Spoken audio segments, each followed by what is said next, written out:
So some people would argue that I grew up in poverty. I grew up in Nigeria in a small town. Some people would argue that, I didn't have the healthiest home because I didn't grow up with a mom and dad at home at all times, and I grew up with my grandmother.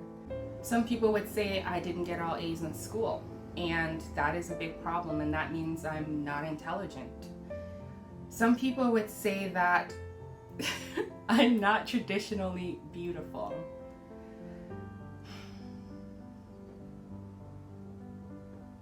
And some people would say that I'm not perfect. I have a lot of faults. And all of this means that I'm not deserving. I'm just not deserving of whatever it is that, the best people who have, who are rich, who have both parents at home, who get all A's and who do all these cool things that they deserve that I don't deserve. Hello! Welcome to my channel! It's another video. My name is Doll, Dots of Love and Light. I'm sending so much dots of love and light your way, and assuming you're sending them back to me, I'm receiving as well, so thank you. Thank you so much for being here. So I have a really fun topic that I want to discuss with you today. This was a new realization for me, one of the greatest ones yet, and I wanted to share it about my enlightenment journey, which is something I started experiencing ending last year. I realized the most beautiful thing ever, that I've had, honestly, the most amazing life. I've had the most beautiful life, and it was perfect. It was perfectly designed for me, and I couldn't be more grateful. I'm mind blown at how beautiful my life has been, and because of my thoughts, I've been unable to see it, and to a certain degree, I'm still not able to see it to its full capacity now. But I know for a fact that I have a much clearer vision of who I am and where I came from and how beautiful my journey has been.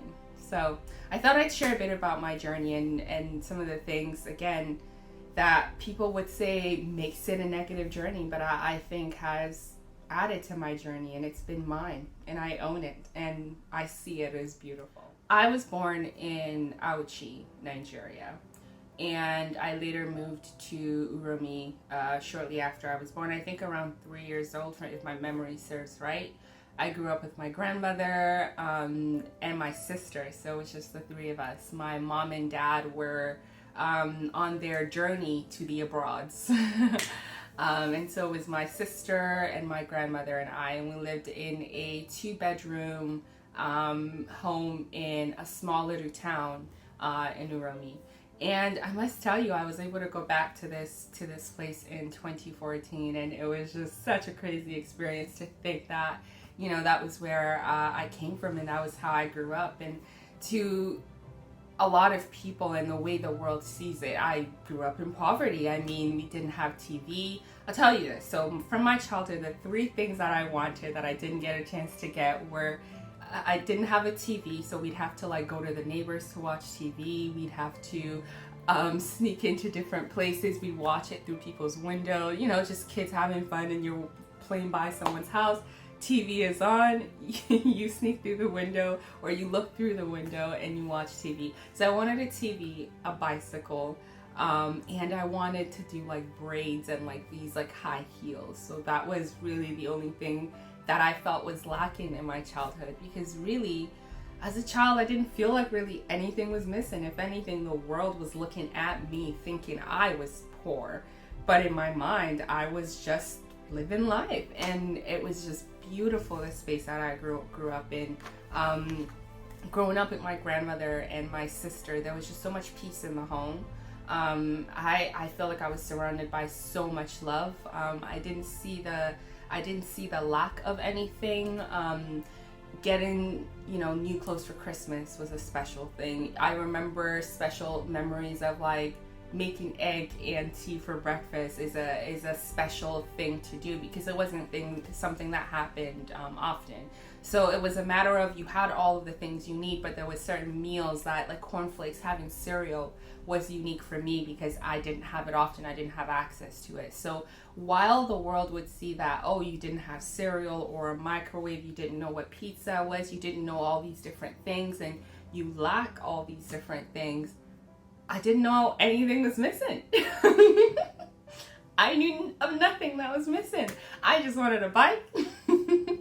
I wouldn't even say that I missed my mom and dad. I really just feel like I was in that kid's space, and because I was given that love and I was given just everything I needed, which was really truly a safe space, I didn't think to ask for anything more. I wanted a bike. And that was it. I didn't even think to ask for my parent, because it was the idea that I had a caregiver. I had an adult. I had someone who cared for me. I had my best interest at heart. So I never felt lacking. And I had a great grandma. I had a home that I lived in. Like I said, it was 2-bedroom. Even though it was 2-bedroom and we had a bed in both rooms, we would sleep in my grandmother's room. So that was just how close it was. Like my grandmother and I would go on walks like every day and just have just endless conversations. And that was the kind of love and care that really shaped me into who I am today. I had food. We didn't always have, the food that others may consider to be luxury food, but we always had food, something to eat, and it was delicioso. I felt safe in that space, and that really made all the difference. And so being there, I didn't feel lacking. And then when I moved to Canada, that was a complete shift for me. And that's where, at that point, I was older, I was growing, and it was certainly a different dynamic going from me and my sister to my mom and my grandmother. And I recognize though now, like, even as challenging as I thought that time was for me, it was just so beautiful. It really was. And I can see that now, how, again, we did not have much money. We didn't go on family vacations. We didn't get to do much or go places. We didn't always get new clothes that we wanted. But I had everything.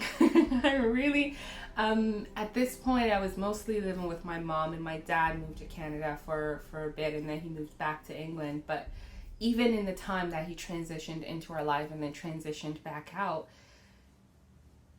it was a beautiful time filled with so many beautiful lessons. And I really am just grateful that I recognized how much I had all of my bare necessities. The bare necessities that Eva needs, Eva had it. And I'm grateful for that. And what are those bare necessities? For me, it was having food, having water, having a safe space to live. I could always go home. And that proved to be even more important when I went off to university. I don't know, I was just so aware that, like, I could always just go back to Scarborough, go back to my mom's house, because I went to school in a different area, and it was like, okay, no matter how hard this is, I can always go back home. And I felt that, and I knew that, and in a way that gave me the energy to keep going, because I was like, well, I know where I can go if I need to, but I don't need to. And I felt safe in that home. Like I wasn't abused in a way that was far beyond what you would expect from an African home. But I felt safe in my home in Canada. I felt like I was guarded by a lot of amazing people that at the time I didn't see it. Again, as a teenager, as a person who moves to a new country, I thought, oh, this is horrible.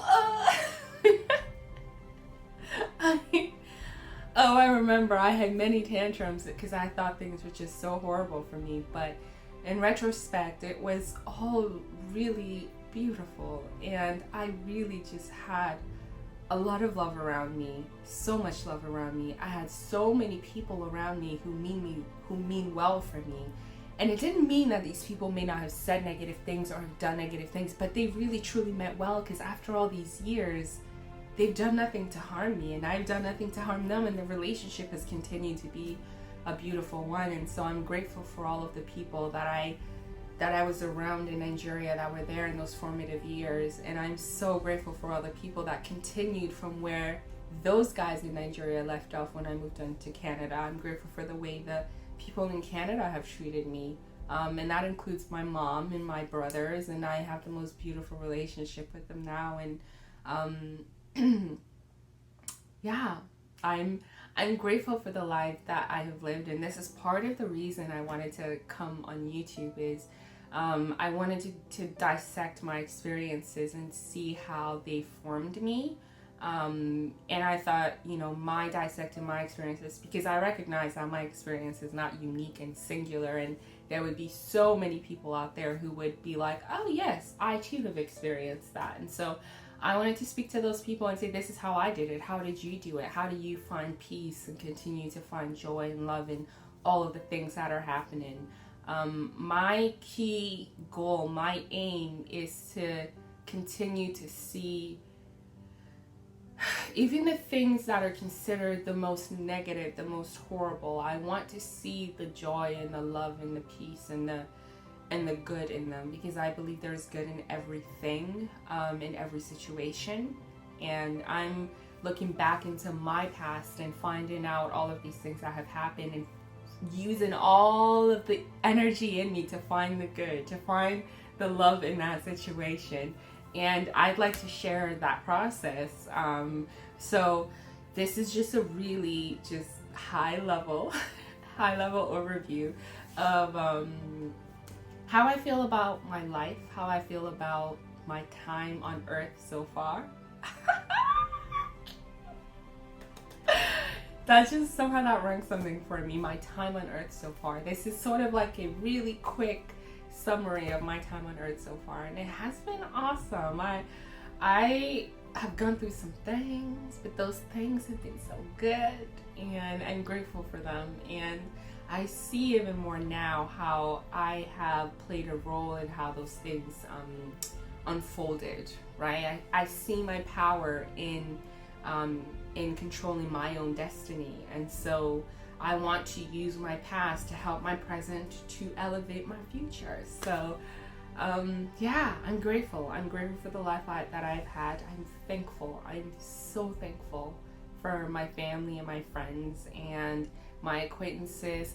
This is one key thing too. Even the people that I walk by on the streets, I'm so grateful to them, because I always think to myself, I could be walking on the street and someone could just stab me, like just actually hurt me. They have the free will to do that, but they don't. And I walk by so many people on the street every day who do not harm me and who wish me well, who often think probably really positive things of me that I just don't know of.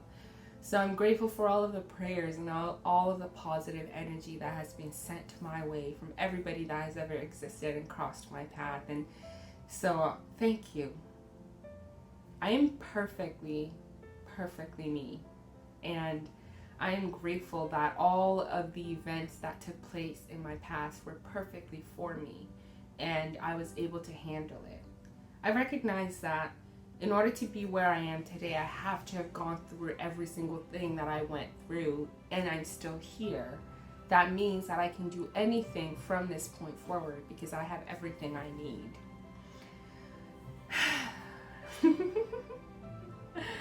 I'm grateful, and I wanted to put this out here, and I'd like you to try that little exercise.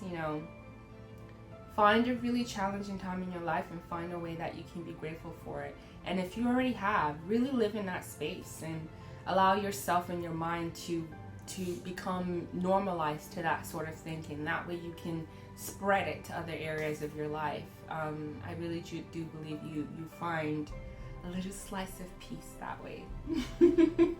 You find very many beautiful dots of love and light that way by trying and actively looking for the positive in the situation.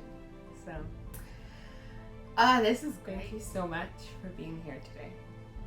I am grateful for you. I'm grateful for me. And I'm grateful for this thing called technology that we have between us that allows us to be. Have the bestest day